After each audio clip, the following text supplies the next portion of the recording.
मधुबन के बाबा, मधुबन के बाबा मुरली वाले, आपका क्या कहना, आपका क्या कहना। ओम शांति। आप सभी को मोटिवेशनल थॉट्स बाय दीप्ति में स्वागत है। चलिए शुरू करते हैं आज के मुरली मातेश्वरी जी के अनमोल महावाक्य। जीवन की आशा पूर्ण होने का सुहावना समय। हम सभी आत्माओं की बहुत समय से ये आशा थी कि जीवन में सदा सुख शांति मिले। अब बहुत जन्मों की आशा कब तो पूर्ण होगी। अब ये है हमारा अंतिम जन्म, उस अंत के जन्म की भी अंत है।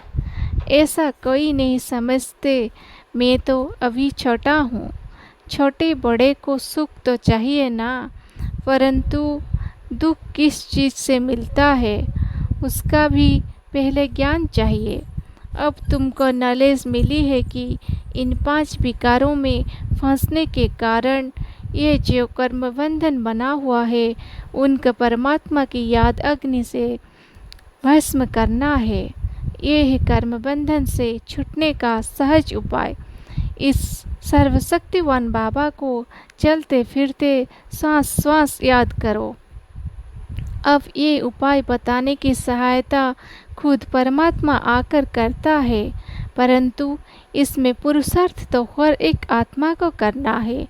परमात्मा तो बाप टीचर गुरु रूप में आए हमें वर्षा देते हैं, तो पहले उस बाप का हो जाना है, फिर टीचर से पढ़ना है, जिस पढ़ाई से भविष्य जन्म जन्मांतर सुख की प्रारब्ध बनेगी।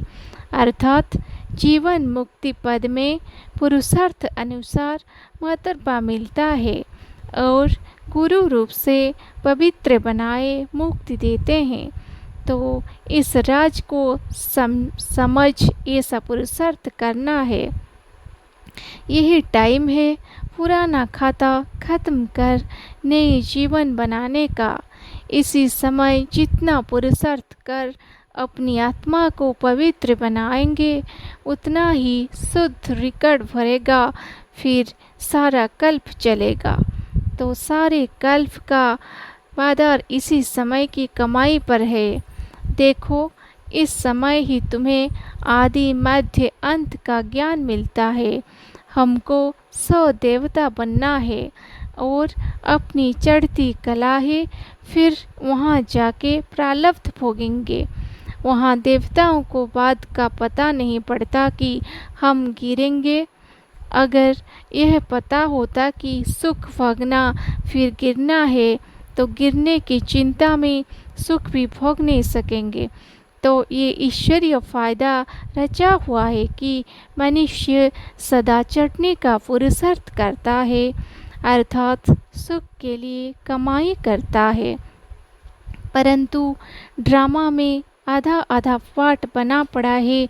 जिस राज को हम जानते हैं, परंतु जिस समय सुख की बारी है तो पुरुषार्थ कर सुख लेना है। ये ही पुरुषार्थ की खूबी। एक्टर का काम है एक्ट करके समय संपूर्ण खूबी से पाठ बजाना, जो देखने वाले हेयर हेयर बाय बाय करें।